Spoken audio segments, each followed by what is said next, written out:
Hey everybody, it's good to be back, and I know it's been some time, but you've been working on your projects and you've had the tools you needed. So the new tools we're going to use is we're going to use a lot of distortion tools, and you'll understand our project soon enough. But let's get these distortion tools in. So what we're going to do is I'm going to show you the very first one. It is both in Photoshop and Photopea or Photopea, and I am in Photopea as you can see. Now, it may take the computer to work a little longer. Please give it a moment, and you guys need to just have patience. So the first thing we want to do is I've uploaded this picture of a giraffe. I'm going to come here and hit File. I went to Open and Place, and I placed it in. Okay, so it works out great, and it's wonderful. It's a giraffe running. National Geographic, thank you so much. I'm just using this as a reference.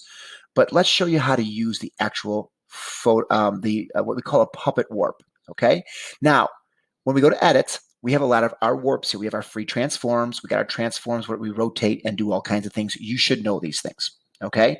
We're going to come up here to what we call puppet warp. It is the most versatile warp that I like. And so once we do it, it took a moment, and what happens is it starts making this web over everything.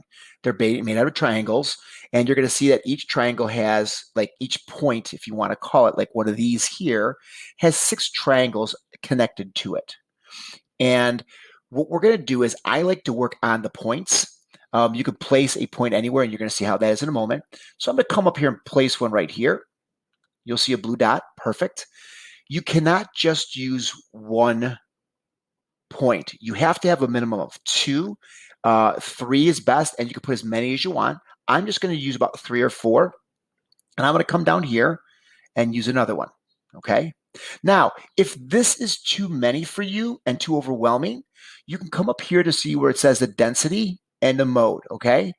You can come here and say we can go small or large. Okay, and we should change that. I didn't even show you that one first. We'll come here and we'll change that up. Oh, large is way too many. So it's the actual opposite. And I did that on purpose.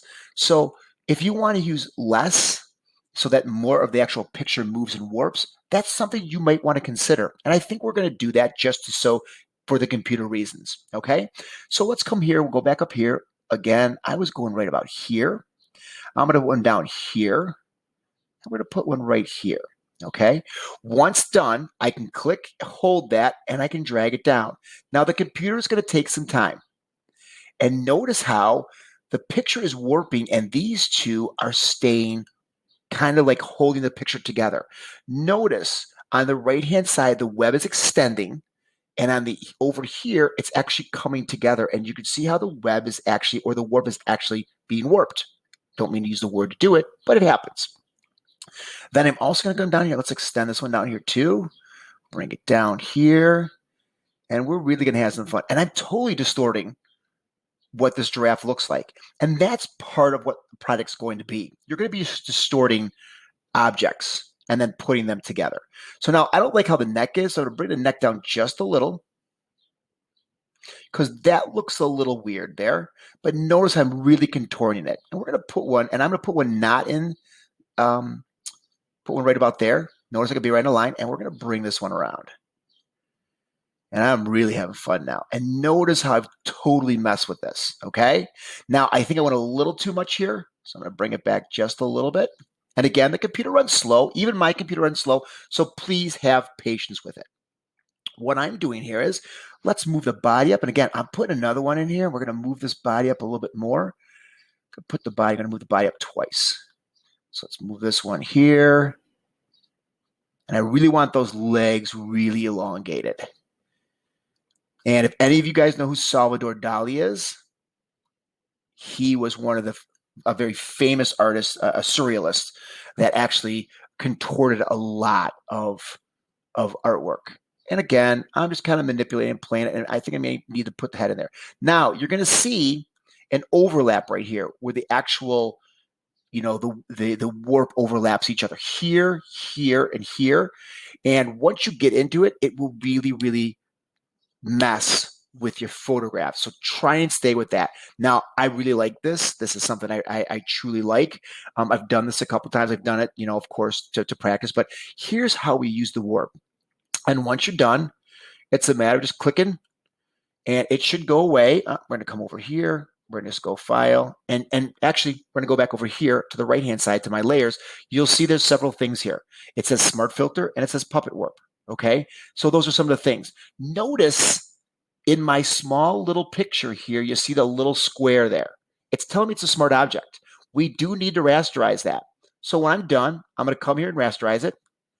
Bada bing, bada boom, and I have a very contorted picture.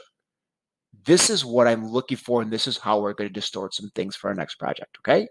Now, I actually already did this beforehand. What I did is, then I came back around here. I went around with first my lasso tool. I'll do this just really quickly.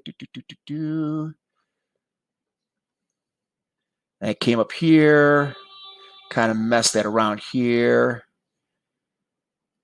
And I started deleting the background. I was going to tell you to use a mask, but I'm finding out with this and the distortion, it's kind of tough that I went with just going and deleting the actual piece. So again, I would go select inverse.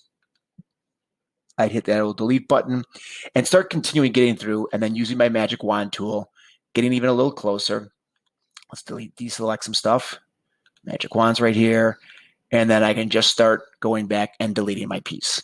Here's what I came up with, and I have it right here. Select, deselect. So notice I have a contorted giraffe. Now, if you're worried about being very specific, please don't. Notice the hooves here. Those are something that really doesn't look like they're actually into the ground. I'm okay with those details not being there. It's more about you finding some stuff and learning how to distort them. So that's the first one. It's called the Puppet Warp. And again, it's right here. It's Edit. It's the very first one here. Again, to say it one more time, I like when I go into the distort, the Puppet Warp. I keep calling it's distortion. I truly like to come here. My density is small. I want them so it's larger and, it's easier to move around and manipulate. Those are the two things I would do. So remember, once you've distorted it, come over here, right click on the words and rasterize it. Mine, of course, has been rasterized, as you see, but I'm looking for you to learn how to use the distortions. I have more to come, so please, by all means, look out for our next couple videos. Everyone have a wonderful day, and God love e-learning. Take care, people.